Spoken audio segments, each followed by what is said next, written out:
Taking a full look at weather now, Weather Authority Chief Meteorologist Dan Cianca. Not too bad out there, but I guess some of us would prefer it to be warmer. Some of us would prefer, if you want some warmer weather, Veronica, I've got some in the forecast for you this time. Let's take a live look from the Domenicos on the wharf cam, and you're seeing widespread fog.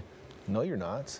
That's been every day for the last, 2 weeks. But today, mostly clear skies. We have some high clouds out there, but generally a pretty nice evening out there, although it's a little on the cool side across the region. The bigger picture shows the area of low pressure that had been sitting over Southern California is now finally moving out. I was talking about, we're so close friends with this low, we practically have names for each other. I call him John, but he's on his way out of here. It's a Dear John letter, now he's gone. That's really bad. And then high pressure off to our north. No name for high pressure, but it's been sitting up there as well. Hasn't moved all that much, but it's still somewhat influencing our weather. And then another weather system offshore. We can see the high clouds associated with it approaching the coast tonight, but it's kind of getting blocked by this ridge up to the north. In fact, we'll see that here. The weather system here just kind of blocks off, never really makes it ashore. It has some rain associated with it. It's just never going to reach the coastline. And it looks like this low is going to kind of cut itself off as well as we head over the next couple of days. But the big difference this time is that while we are in a similar blocking pattern through midweek than we were last week, the ridge is well out to sea now. So instead of having strong onshore flow in the low levels on top of, or I should say light onshore flow in the low levels with a stable marine layer, we are going to be more impacted by this area of low pressure, which is going to keep our marine layer deep enough that it will start to continue to mix things out. And then we'll just kind of naturally warm up in that deeper layer over the next couple of days. So I'm expecting much warmer temperatures on the coast, and then the ridge builds back in eventually from the west. It tries to anyway, and we'll stabilize our marine layer as we head toward the end of the week. So if you like the clouds, they're coming back, but the next couple of days will entail some warmer weather. After that, a colder weather system will drive in from the north. Unfortunately, this is going to be a dry weather system, but our inland areas are going to see much cooler temperatures next weekend, whereas on the coast, we'll actually start to head back upward again. I know it's this weird inverse relationship with our temperatures, whether you live inland or on the coast, but it all has to do with that cool marine layer and the air masses affecting it as they pass by. It just can get a little bit crazy out there.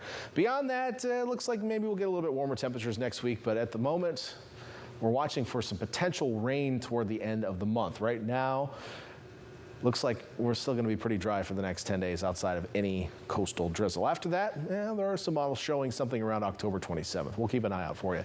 Temperatures overnight again a little bit cooler, mid-50s for the most part because of those mostly clear skies. Futurecast is showing some low cloud cover returning. Now we do still have a marine layer. The marine layer is present out there.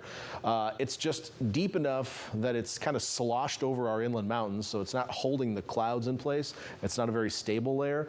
So as it reestablishes itself and stabilizes a bit overnight, we'll probably see some redevelopment of the low clouds, but we probably won't see full coverage. In fact, it'll still be kind of patchy by the time we wake up, and once that sun comes in and starts warming things up again, those clouds will be out of here quickly. So I'm expecting a pretty sunny Monday for us.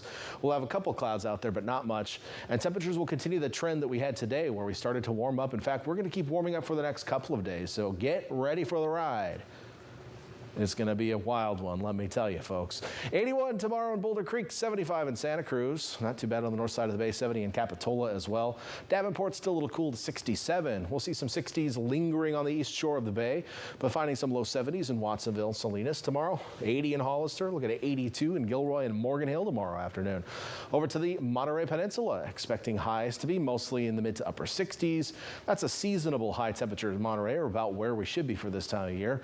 And then farther south, we'll see highs in the 70s and 80s in the Salinas Valley and 70s closest to the coast. So let's look at that 7-day forecast. I've gone a little crazy with my forecast highs.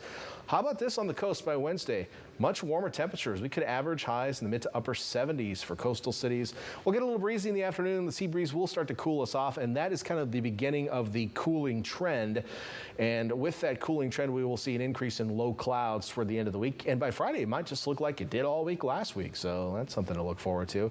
Beyond that, things will mix up a little bit next weekend. As I mentioned, that storm system, the dry storm system from the north, will bring some wind, but probably not much else. Inland areas will also see those high temperatures peak on Wednesday. Then we'll dive back down into the weekend with highs below normal returning by Saturday and Sunday. Veronica. All right, we're in for the ride. Thanks, Dan.